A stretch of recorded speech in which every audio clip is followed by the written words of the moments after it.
Ayan, magandang umaga. Purihin ng Panginoon. Tayo po ay nasa huling linggo ng buwan ng Oktubre at I know na binibless po kayo ng Panginoon because meron tayong ina-highlight na isang verse so powerful, one verse in the power of the Holy Spirit can transform your life. Isang salita lang ng Diyos, pwede magpabago ng iyong buhay. Amen? Noong unang Sunday, pinag-usapan natin yung the revelation of our true identity in Christ. Ang kapahayagan ng ating totoong pagkakakilanlan kay Kristo. As Jesus is, so are we in this world. The second Sunday, we talk about the revelation of Christ's love. Ang kapahayagan ng pag-ibig ni Kristo. Ang pag-ibig ni Kristo ang nagkukumpleto sa atin. At kung ito'y pinapaniwalaan mo, mahayag ito sa iyong buhay. At ito magbibigay sa iyo ng tinatawag na confidence sa iyong buhay. Ngunit kapag ang pag-ibig ni Kristo ay hindi natin ina-apply sa ating buhay, at nasa ating buhay pa rin yung pagiging, makasarili at puno pa rin tayo ng galit at ng puot, tandaan natin mayroong judgment. That's why the love of God has been perfected among us. We have been completed by the love of Christ. And we have this confidence that we can face Him on the day of judgment dahil we experience His love. Ang pag-ibig niya ay nasa ating buhay. The Sunday, nung nakaraang Sunday, we talk about the revelation of Christ Himself. Ang kapahayagan na makilala mo kung sino si Kristo sa iyo. Magkaroon ito ng kapangyarihan sa ating buhay. So mga kapatid, nais kong sabihin sa inyo, one of the greatest truths ever revealed to man is that the believer shares in the same life and reality of Christ Himself. Tayo po mga mananampalataya, tayo po'y kabahagi, we are partakers of the same life ng buhay, parehong buhay ng Panginoon. Because we receive the life of Christ. We are one with Christ. And we are one spirit with Him. And this is the reality. And that's why the Bible says in 1 John 4:17, it says, love has been perfected among us in this, that we may have boldness in the day of judgment, because as He is, so are we in this world. Love has been perfected among us. Ang kanyang pag-ibig ay nakompleto, naging perfecto, naging ganap sa atin. Don't forget yung word na among us, sa atin. So that tayo rin po, we may have boldness. Tayo po ay magkaroon ng katapangan. Tayo po ay magkaroon ng pagkakatiwala sa araw ng paghuhukom. Sapagkat kung ano siya, kung ano si Kristo, ganun din tayo. Pakisabi sa katabi mo, tayo. Meron tayo sa kaharian ni Lord. Meron tayo kay Lord. And we cannot say, sana all. Hindi. Kasi kasama ka. Pakisabi sa katabi mo, kasama ka. So verse dito, makikita mo yung us, makikita mo yung we, makikita mo yung word na we. Tayo. Tayo. Tayo na nagmamahal kay Kristo. Tayo na nakipag-isa kay Kristo. Tayo na tumanggap kay Jesucristo bilang ating tagapagligtas at Panginoon ng ating buhay. Tayo ay Kanyang binabago. Tayo ay Kanyang itinutuwid. Tayo ay Kanyang inaayos na yung kabanalan niya, maging kabanalan natin. Kung ano si Kristo, maging ganun tayo. Yung katuwiran ni Kristo, maging katuwiran mo. Amen? Yung buhay ni Kristo, maging buhay mo. Yung pag-ibig ni Kristo, maging pag-ibig mo. Yung pananampalataya ni Kristo, maging pananampalataya mo. This is not a future promise. It is a present truth. Ito po ay pangkasalukuyang katotohanan. It is a divine revelation that unveils the believer's true position and power in Christ. Ito po ay isang banal na kapahayagan na naghayag ng tunay na kalagayan at kapangyarihan ng bawat totoong mananampalataya kay Kristo. Banal na kapahayagan, banal na aral, banal na kaunawaan na maghahayag ng iyong totoong kalagayan at kapangyarihan dahil totoo ka kay Kristo. Tandaan natin yung mga totoo sa Kanya, nakakaranas ng Kanyang katotohanan. At kapag hindi tayo totoo sa Kanya, mananatili tayong Fariseo. Pagka sinabing Fariseo, far to see, malayo kay Lord. Ang iba naman, sad to see. Saduceo, malungkot ang buhay. So hindi tayo Fariseo, hindi tayo malayo kay Lord, hindi tayo malungkot. Sapagat kung ano si Yesu Cristo, ganon din tayo. Amen? Can we give Him that praise? Kung ano siya, kung masaya siya, nais niya yung kanyang kagalakan, manahan sa'yo. Mapayapa siya, yung kanyang kapayapaan, manahan sa'yo. Kung ano si Kristo, siya'y punong-puno ng kalusugan, ng kagalingan, ito'y mahayag sa'yo, yung kalusugan at ang kanyang kagalingan. Purihin ang Panginoon.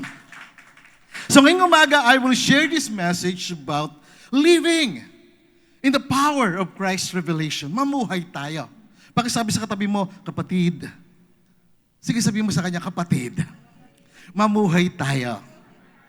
Doon sa kapangyarihan ng kapahayagan ni Kristo.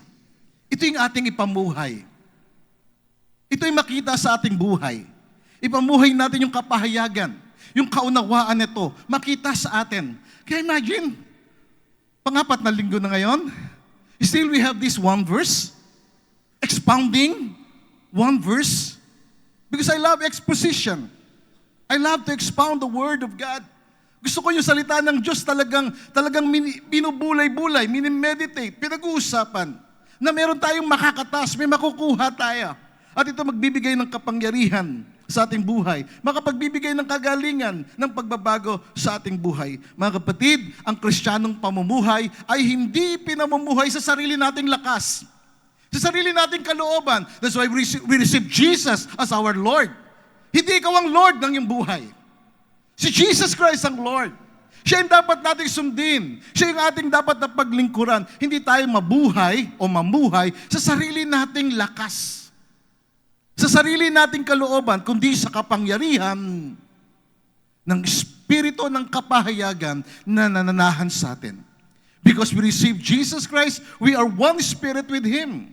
We are partakers of Jesus Christ. Kabahagi tayo ni Kristo. Kung ano siya, ito yung nais niyang maranasan natin at makita sa ating buhay. Mga kapatid, kapag maliwanag natin itong naunawaan sa ating buhay, kung sino si Kristo sa iyo, kung ano siya sa iyo, magsisimula kang mamuhay, lampas sa limitasyon ng iyong buhay. Beyond limitation, beyond fear, beyond sickness, beyond defeat. This is about living in divine consciousness and revelation. Ito po ay pamumuhay sa pagkakaroon ng banal na kamalayan, banal na kaunawaan, banal na kapahayagan. The Bible says, as He is, so are we in this world. Kung ano siya, ganon tayo. Lagay natin sa puso natin ito. Lagay natin ito sa isipan natin. Kung ano si Kristo, nais ng Diyos, maging ganon tayo. Kung ano siya, maging ganon ka. Kung siya'y banal, maging banal ka. Kung siya'y matuwid, maging matuwid ka. Kung siya'y totoo, maging totoo ka.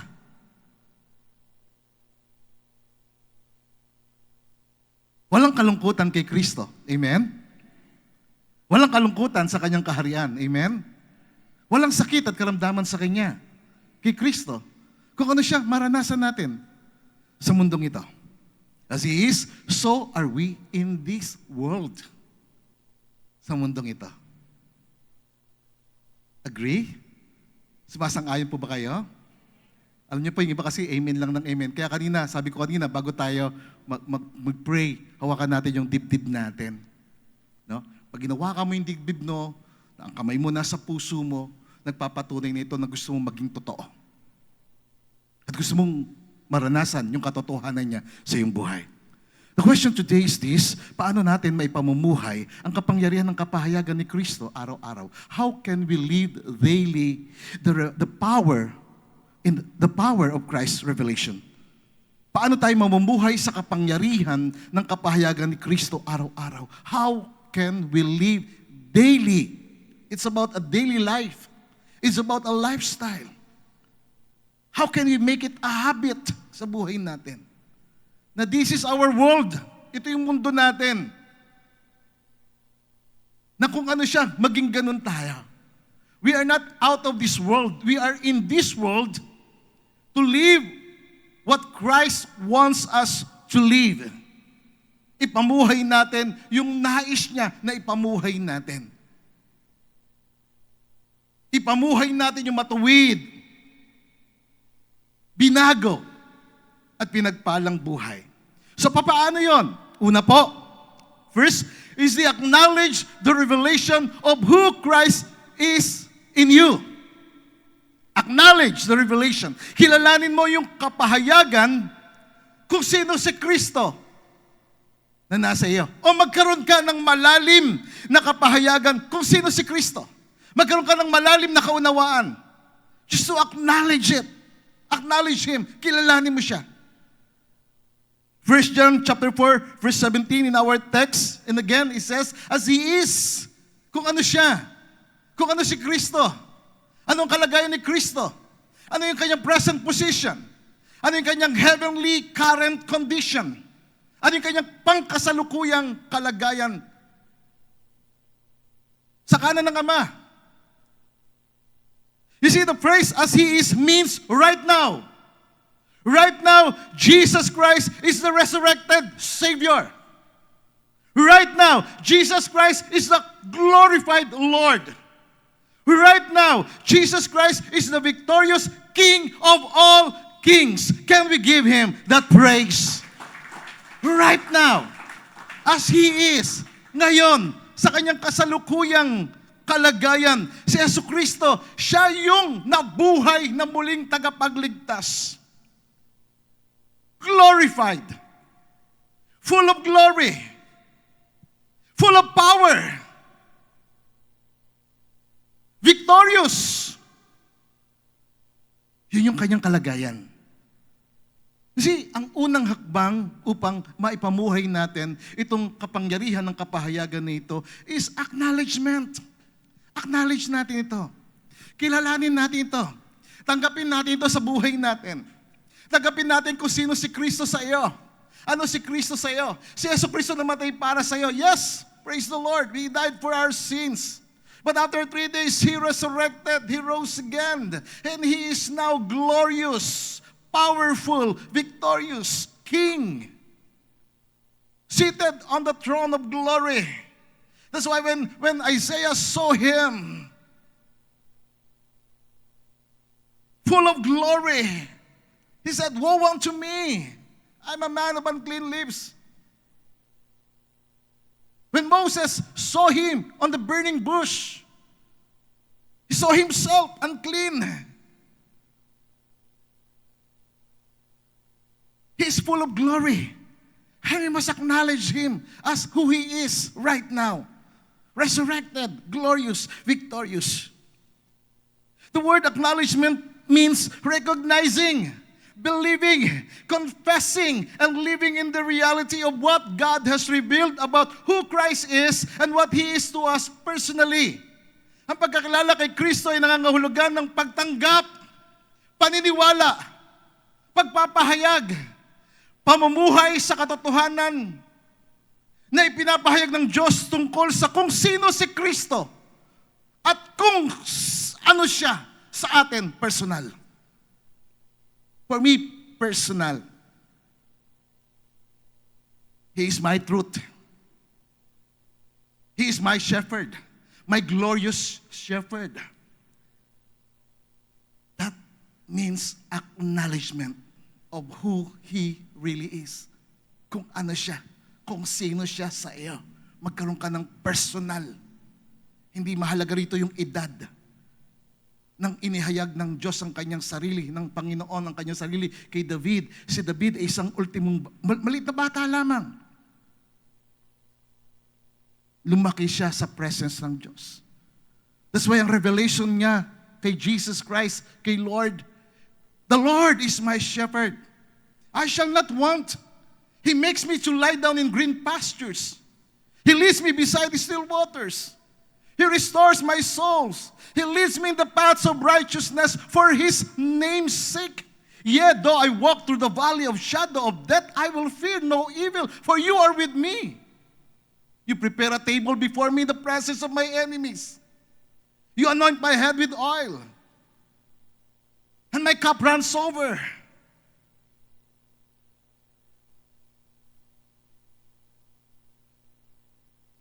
Surely goodness and mercy shall follow me all the days of my life, and I will dwell in the house of the Lord forever. Yun ang pagkakilala niya kay Lord. He has that personal relationship, personal understanding, personal revelation of who Christ is to him. So are we. Ikaw kapag tinanong ka, ano si Kristo sa'yo? Sino si Kristo sa'yo? It's about acknowledgement, pagkilala, pagpapahayag kung sino siya. Jesus Christ is our resurrected Savior who redeemed us. Siya yung nabuhay na muli na tagapagligtas na nagligtas sa atin. Amen? Siya yung iyong kaligtasan. Hindi ang tao, hindi ang reliyon, hindi ang sinuman, kundi siya ang iyong resurrected Savior. Jesus Christ is our victorious King who reigns in our lives. Siya yung matagumpay na hari na namamahala sa ating buhay. Jesus Christ is our wonderful healer. Siya yung ating kamanghamanghang manggagamot. Siya yung aking kamanghamanghang manggagamot. Siya yung nagpagaling sa akin. Siya yung nagpanumbalik ng aking kaluluwa. He restores my soul for His name's sake. He healed my body. Jesus Christ is our great righteousness. Siya yung ating dakilang katuwiran. The reason why you are righteous, because of Jesus Christ. As He is, so are we. Jesus Christ makes us acceptable before God. Siya ang dahilan kung bakit tinanggap tayo ng Diyos Ama. Siya ang dahilan kung bakit papasok ka sa kaharian ng Diyos.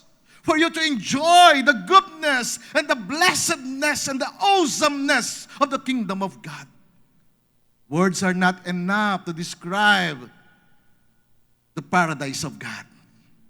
See that for yourself. Read the revelation. Have the revelation of who Christ is. Jesus Christ is our glorious Lord. Siya yung maluwalhati nating Panginoon. Siya yung namamahala, nagro-rule dapat dito sa ating kalooban. Hindi ikaw sa sarili mo, hindi yung iyong kalooban, hindi yung galit, hindi yung puot, hindi yung hindi pagpapatawad, kundi yung pagpapatawad. May pinasa akong isang text lang tungkol kay Nelson Mandela. You know, Nelson Mandela of South Africa. Kinulong siya because of his political belief.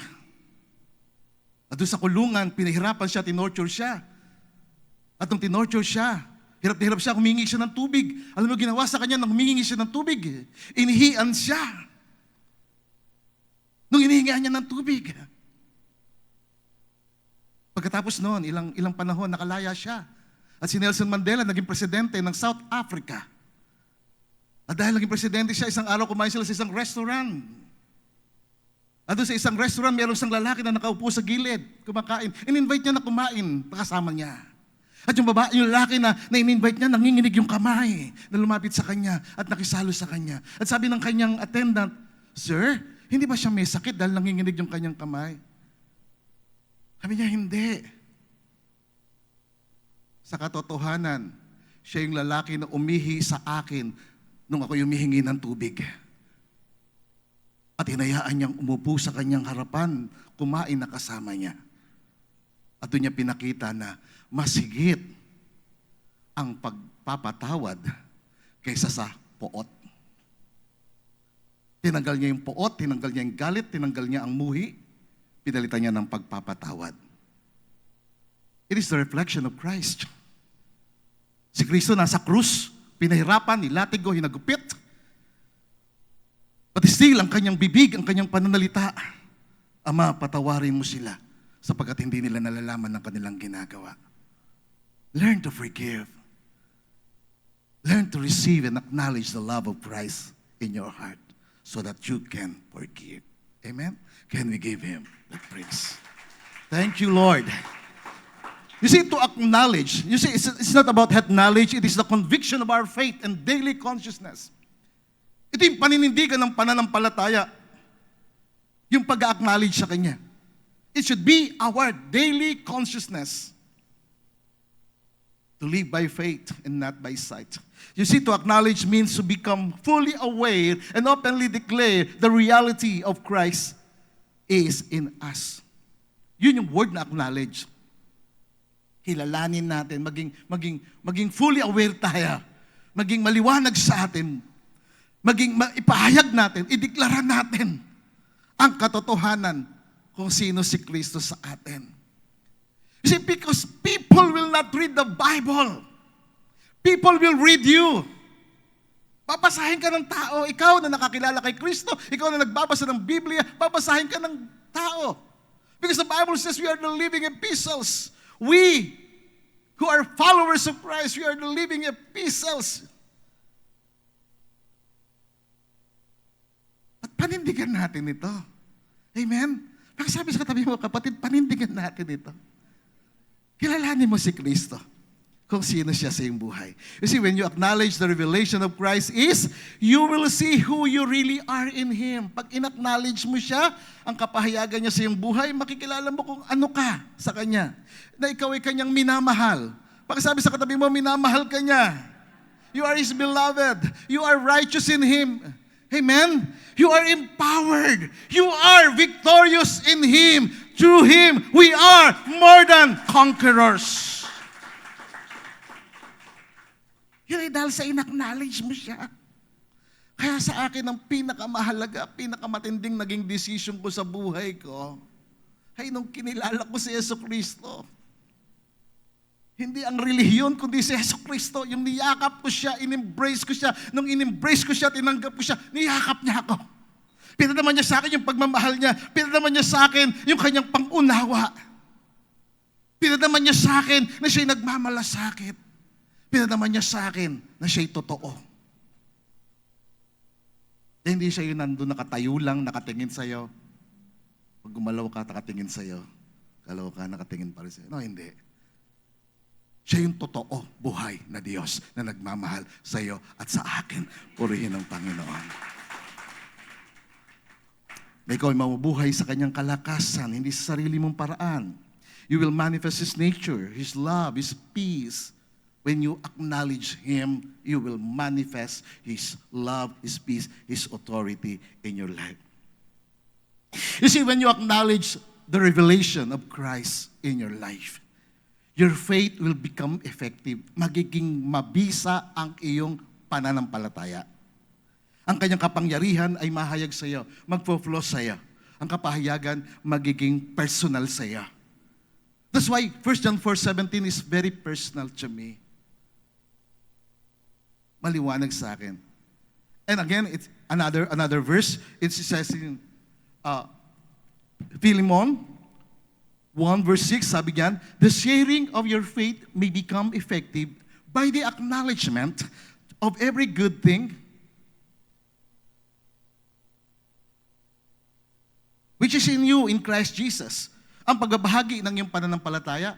O in other words, ang iyong pananampalataya nagiging epektibo, nagiging mabisa sa pamagitan ng pagkilala sa bawat mabubuting bagay na nasa iyo kay Kristo Jesus. The word acknowledgement in that verse, it means having a deep, conscious recognition and revelation-based awareness of every spiritual blessing, virtue, and power that God has placed in you because of Jesus Christ. Ang pagkilala, ang ibig sabihin niyan, ito ay isang malalim na pagkaunawa. Isang malalim na kamalayan, bunga ng kapahayagan ng Diyos tungkol sa lahat ng espiritual na pagpapala, kagalingan, at kapangyarihang ibinigay niya sa atin dahil sa Panginoong Hesukristo. When we acknowledge Him, of course, you will acknowledge every good thing na galing sa Kanya. Every blessing na galing sa Kanya. You see, you cannot live in what you have not acknowledged. Hindi mo maisasapamuhay ang isang bagay na hindi mo kinikilala. Kilalanin mo ang isang bagay upang ito ay maging akma o maipamuhay mo sa iyong buhay. Kilalanin mo kung sino si Jesucristo sa iyo at ito'y maipamumuhay mo. Agree? Sakayon po ba tayo? Na hindi mo maipamumuhay ang isang bagay na hindi mo kinikilala. Kilalanin mo para makita sa iyong buhay. Revelation only becomes powerful when it is recognized, believed, and confessed. Ang kapahayagan ng Diyos ay nagiging makapangyarihan lamang kapag ito'y kinikilala, pinapaniwalaan, pinapahayag, kinoconfess mo. Dinideklara mo sa iyong buhay. Doon nagkakaroon ng kapangyarihan sa buhay ng isang tao ang salita ng Diyos. That's why I keep on saying, I keep on declaring 1 John 4:17 until today. And not just today, but it should be an everyday confession. Love has been perfected among us, among you, among us.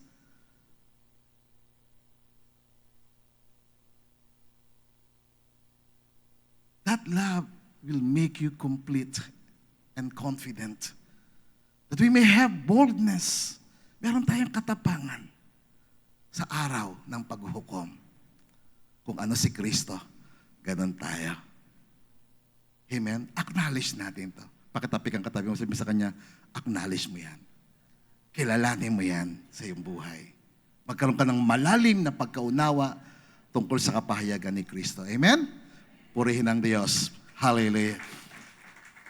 Pangalawa, align your life with the revelation of Christ. Align. Ibig sabihin ng align, iayon mo. Itugma mo. Ayan. Iakma mo ang iyong sarili, ang iyong kaisipan, ang iyong puso doon sa kapahayagan ni Kristo. 1 John 4:17, third sentence again says, as He is, so are we. Kung ano siya, ganun din tayo. So iayon mo yung sarili mo sa Kanya. Ituon mo yung sarili mo kay Kristo. Iukol mo ang sarili mo kay Kristo. Iakma mo ang iyong kaisipan, ang iyong kalooban, ang iyong pananalita kung ano si Kristo. Kung ano si Kristo, yun ang maging pamumuhay natin. That's why I love Jesus Christ. Si Jesus Christ, hindi nanakit, kundi nagmahal, nagpatawad. I love Him so much. Higit siya kay Muhammad. Higit siya kay Buddha. Higit siya sa mga kilalang tao.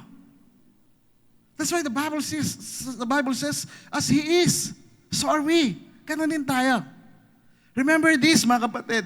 Acknowledgement is receiving and recognizing the revelation of Christ. Yun ang acknowledgement. Tinatanggap mo, kinikilala mo yung kapahayagan. Yung alignment naman, it means living. Ito'y pamumuhay doon sa kapahayagan na tinanggap mo. Kapag tumanggap ka ng kapahayagan, ng banal na aral, ipamuhay mo. Hindi yung banal ka ng Sunday, pag Monday, ibabuhay mo. Sunday, Monday, Tuesday, Wednesday, Thursday, Friday, Saturday, Sunday again, you are in Christ. As He is, so are you. Amen? Kung ano si Kristo, ganun tayo, araw-araw. Amen? You see, to align means to bring your thoughts, your words, and actions in agreement with the truth of who Christ is in you. Yun yung alignment. Yun ang ibig sabihin ng i-align mo yung sarili mo. I-ayon mo yung sarili mo. Iakma mo yung sarili mo. Ito Itugma mo yung sarili mo. Kung ano si Kristo, kung sino si Kristo sa'yo. Na ang iyong isip, kaisipan, ang iyong mga panalita, ang iyong mga gawa, ay nakaakma, nakatuon kay Kristo. Ang pag-ayon ng iyong buhay kay Kristo ay nangangahulugan ng pagsunod, ng pagtutugma, ng pag-aakma, ng iyong mga iniisip, ng iyong mga pananalita, ng iyong pamumuhay, ayon sa katotohanan na kung sino si Kristo sa iyo. Akma natin ang buhay natin. Tuon natin yung puso natin, kalooban natin sa Kanya. The gap between revelation and reality, or revelation and reality, is alignment. Yung alignment. Yun yung bridge. Alam niyo mga kapatid, maraming tao alam ang Biblia. Pero yung kanilang isip, yung kanilang pagpapahayag, ay still nagre-reflect pa rin ng kanilang pagkatalo, ng kanilang takot, at ng kanilang limitasyon sa buhay. Bakit? Kasi hindi nakaayon yung kanilang kaisipan, yung kanilang pananalita, hindi naka-align kay Kristo. It is one thing to believe. It is another thing to apply it in your life. To align yourself. Kasi pag hindi ka naka-align kay Kristo, wala ka sa hulog. Wala ka sa linya. When your mindset aligns with Christ's truth, you will start to see, you will start to experience His power operating into your life.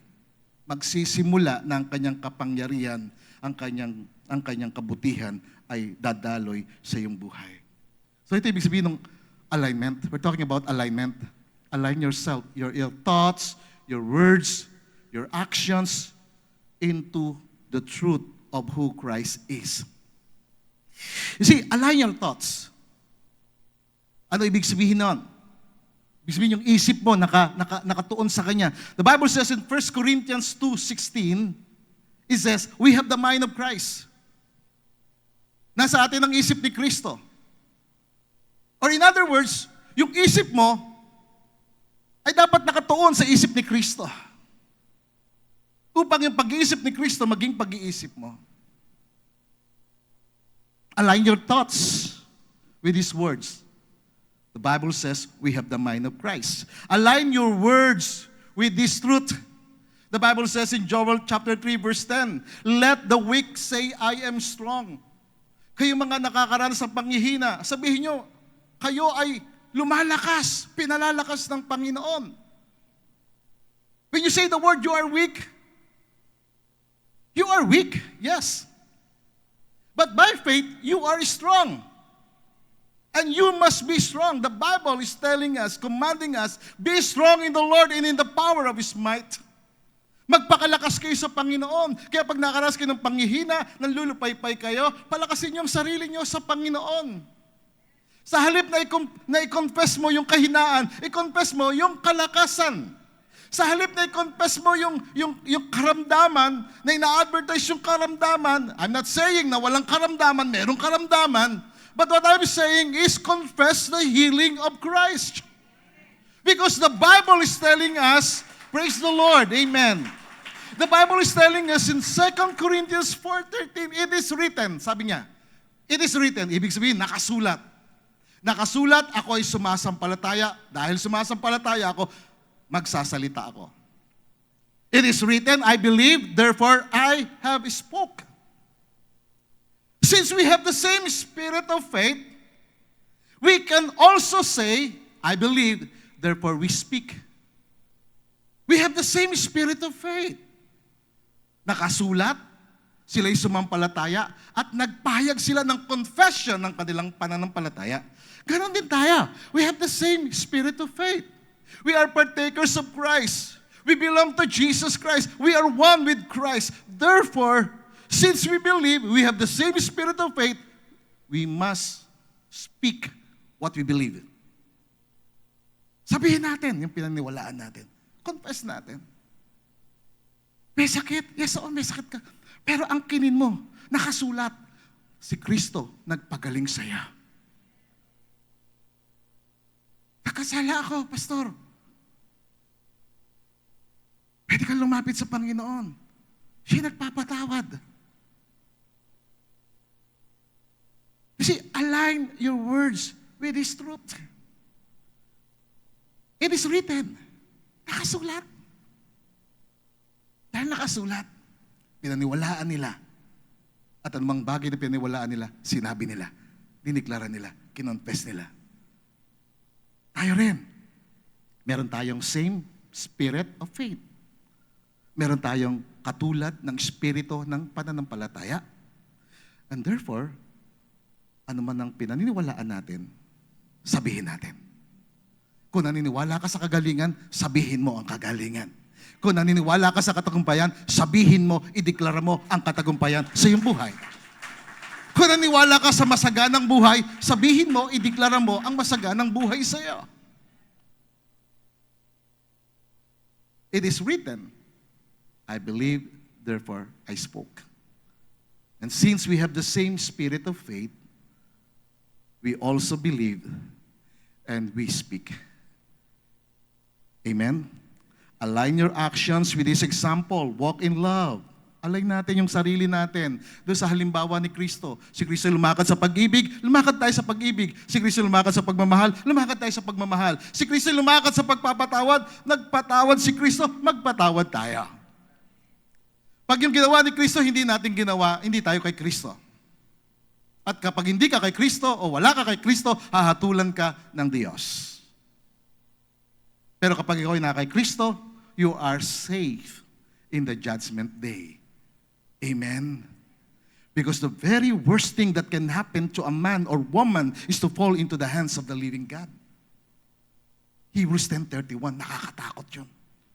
Nakapanghihilabot ng isang tao mahulog sa kamay ng Diyos na buhay. Tayo po ay nasa kamay ng Diyos. Ang makapag-aalis lamang sa iyo sa kamay ng Diyos ay ang galit, ang poot, ang hindi pagpapatawad. Ang kapaitan ng buhay. Kaya huwag kang maging mapait. Oo, kumain ka ng malunggay para maging malusog ka, pero dapat hindi ka mapait. Dapat ikaw ay sweet, mapagmahal, mapagkalinga, mapagmalasakit, mapagpatawad, dahil si Kristo ay nagpatawad. Purihin ng Diyos. The Bible says in 1 John chapter 2, verse 6 in the New Century Version, whoever says that he lives in God, ang sino man na nagsasabi na siya ay nabubuhay sa Diyos, ay mabuhay o mamuhay ng katulad ng pamumuhay ni Kristo. As He is, so are we. Kung tayo naniniwala sa Diyos, maniwala tayo kay Kristo. Si Kristo yung halimbawa natin, at kung ano ang pamumuhay ni Kristo, maging pamumuhay natin. It means, let your mindset must shift from earthly consciousness to Christ consciousness. Kung anong isip ni Kristo, maging isip natin. Kung anong kalooban ng Diyos, maging kalooban mo. Kung anong plano ng Diyos sa'yo, maging plano mo yon. Sundin natin yan. Kasi pag hindi, mawawala tayo sa alignment. Ang kotse, pag wala sa alignment, wala sa linya yan. At tumatakbo na wala sa linya, magkakaproblema ang gulong. Kaya ako nag-check ng gulong ng sakyan ko. At pinakikiramdaman ko ang sasakyan kapag wala sa alignment, kakaroon ng problema. Kapag ang isang Kristiyano wala sa alignment ng kanyang buhay, hindi siya naka-align kay Kristo, hindi ka nakaugnay, hindi ka nakatuon kay Kristo, kakaproblema ang buhay. Magulo ang buhay. You have the power, but you will struggle to stay on God's path. So we need to align ourselves. First, acknowledge Him, who Christ is to you. Then align yourself to Him. Alignment is the bridge between revelation and manifestation. Ang alignment, ito yung tulay doon sa pagitan ng kapahayagan at another kapahayagan, manifestation. When your heart, mind, and actions aligns with Christ's truths, His power will flow in you. That's why the Bible says in Romans 12 verse 2 in the New Living Translation, telling us, into another version ng Romans 12 verse 2, don't copy the behavior and customs of this world. Huwag nating kopyahin yung ugali at kultura ng mundo o yung mga pamamaraan ng mundo. Hayaan nating baguhin tayo ng Panginoon. Amen? Hayaan mong baguhin ka ng Diyos. Hayaan mong baguhin ng Diyos ang paraan ng pag-iisip mo. Kapag ang paraan ng pag-iisip mo ay nakatuon kay Kristo, mas mataas ka ang kalagayan mo kaysa sa iba. Bakit? Kasi you are Christ conscious. Let God transform you into a new person by changing the way you think. Let Him change you. Let Christ change us. Baguhin tayo ni Kristo. Amen? Purihin ang Panginoon. Pangatlo, sige, palakpakan po natin ang Panginoon. Hallelujah. First is to acknowledge. Second is to align. Third is to act. Ayan. Act in the power of Christ's revelation. Kumilos tayo. Hindi mo lamang siya tatanggapin, kikilalanin, hindi mo lamang iakma, itutuon ang iyong buhay sa Kanya, kundi kumilos ka sa pananampalataya ayon sa kapangyarihan ng kapahayagan ni Kristo. You see, to act in the power of Christ's revelation, it means to live, make decisions, and respond to life situations based on what Christ has revealed to you through His Word and His Spirit. Not based on human understanding, or reasoning, or emotions, or circumstances. You see, ang pagkilos sa kapangyarihan ni Kristo ay pamumuhay, pagpapasya, pagtugon sa mga sitwasyon ng buhay, batay sa ipinapahayag sa iyo ni Kristo. Ito yung ating tugon. Mamuhay tayo, magdesisyon tayo sa sitwasyon ng buhay ayon kay Kristo, ayon sa Kanyang salita, hindi batay sa ating pang-sariling pag-iisip, pansariling damdamin o kalagayan sa buhay. Yun ang ibig sabihin ng act in the power of Christ's revelation. Kumilos tayo ayon sa kapangyarihan ng kapahayagan ni Kristo sa atin. Ayon sa Kanya, hindi ayon sa ating sarili. Tandaan natin kapag tayo nagmaneho ng sariling buhay natin, tayo nagdesisyon sa sariling buhay natin, ang dami nating palpak, ang dami nating mali. Kaya ako ang dami kong pagkakamali sa buhay ko. Pero nagdesisyon ako ng aking buhay, kay Kristo ako. Ang aking pag-iisip, itutuon ko sa Kanya.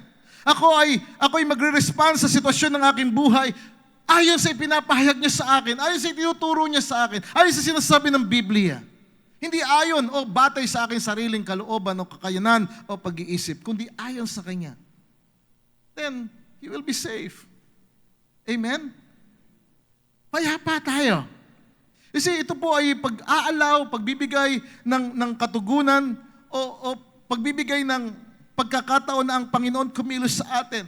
Baguhin tayo, i-shape tayo, hubugin tayo sa ating pang-araw-araw na pamumuhay. Sabi ng Biblia, 1 John 4:17, as He is, so are we in this world. Kung ano siya, ganun din tayo sa mundong ito. Ito yung maging batayan natin sa mundong ito. Kung ano siya sa atin, kung sino siya sa atin, kung anong ugnayan natin sa Kanya, ito'y maging batayan ng ating pamumuhay sa mundong ito. Revelation must lead to action. To live in the power of Christ's revelation, you must act boldly on what God has revealed. Kumilos tayo doon sa kung ano ang pinahayag ng Diyos sa atin. Hindi sa kung ano yung nararamdaman mo. Kasi merong ibang mga Kristiyano, kung ano nararamdaman nila, yun ang kanilang sinusunod. Yung damdamin nila yung kanilang sinusunod. Yung kanilang nararamdaman, yun yung kanilang sinusunod. No, it's not about your feeling, it's about faith in Christ. Ito'y ayon sa pananampalataya sa Kanya. James chapter 2 verse 26 in the other version, it's a good news translation. It says, as the body without the spirit is dead. Kung paano ang katawan ay walang espiritu, patay, ganun din ang pananampalataya, faith without action is dead. Ang espiritu ng pananampalataya ay ang kanyang paggalaw. Ang espiritu na nagpapagalaw sa katawan should be the Spirit of God. pananampalataya, batay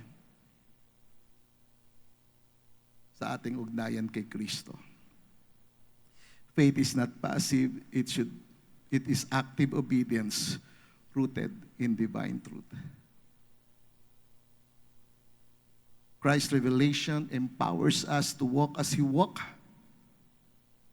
Ang kapahayagan ni Kristo ang magbibigay sa atin ng kalakasan, ng kapangyarihan na lumakad ayon sa kanyang paglakad, ng pagsasalita ayon sa kanyang pagsasalita, ipahayag natin kung ano si Kristo.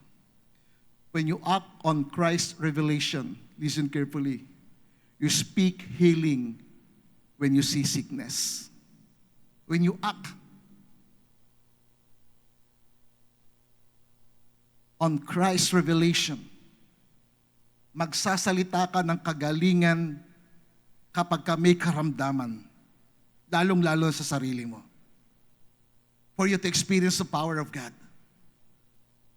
I experience miracles upon miracles because I speak the Word of God.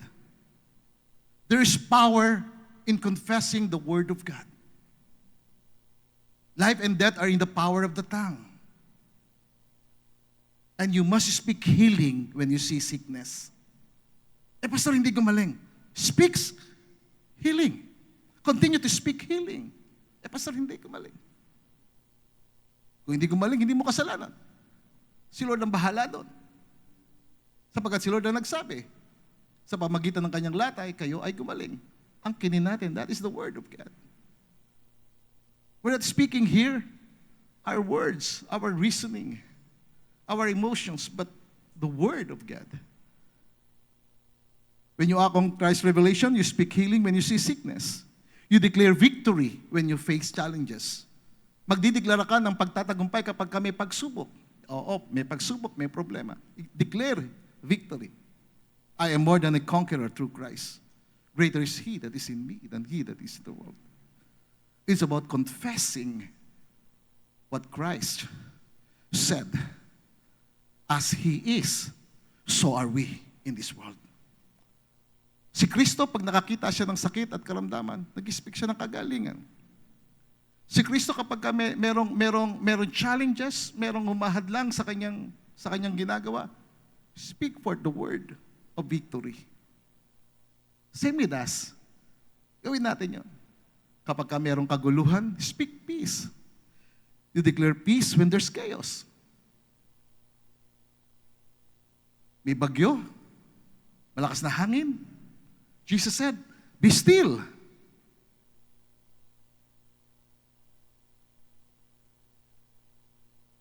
At nagkaroon ng kapayapaan. Because merong kapangyarihan sa salita. Kung ano siya, so are we. Let's follow the example of Jesus. Because we are functioning in His power when we believe Him. Because as He is, so are we in this world. When we act in faith on Christ's word, miracles happen. The revelation becomes visible. Ang kapahayagan, nahayag. Power is released when revelation is acted upon. Ang kapangyarihan ng Diyos dumadaloy kapag ang kapahayagan na tinanggap ay isinasagawa. The more you act on God's revelation, the more you experience His reality. Kaya anuman yung kalagayan natin, acknowledge Him. Align yourself to Him and act with faith. Gumawa tayo na mayroong pananampalataya. Dahil kung ano siya, ganun din tayo. Living in the power of Christ's revelation means living as He lives right now in this world. He is our resurrected Savior. He is our glorious Lord. He is our victorious King. It's living not from weakness, but from strength, not from fear, but from His perfect love, not from defeat, but from His victory. Every day, mga kapatid, remind yourself, say this, as He is, pakisabi ito, as He is, resurrected, victorious, glorious, so am I in this world. Do you believe that? As He is, so am I. As He is, so are we in this world. When you walk in this awareness, you will overcome every challenge. Pagtatagumpayan mo lahat ng pagsubok. When you walk in this awareness, when you believe that as He is, so are we in this world, you will overcome everything. You will live victoriously. You will manifest Christ's life wherever you go. People will see Christ in you. You will become the expression of heaven on earth. Ikaw yung extension at ikaw yung kapahayagan ng langit sa mundong ito. Because you believe that as He is, so are we in this world. You see, living in the power of Christ's revelation is not a one-time experience. It is a daily lifestyle of faith and consciousness. Ito'y pang-araw-araw na pamumuhay ng mayroong kamalayan at pagkaunawa. Malalim na pagkaunawa kung ano si Kristo sa iyo.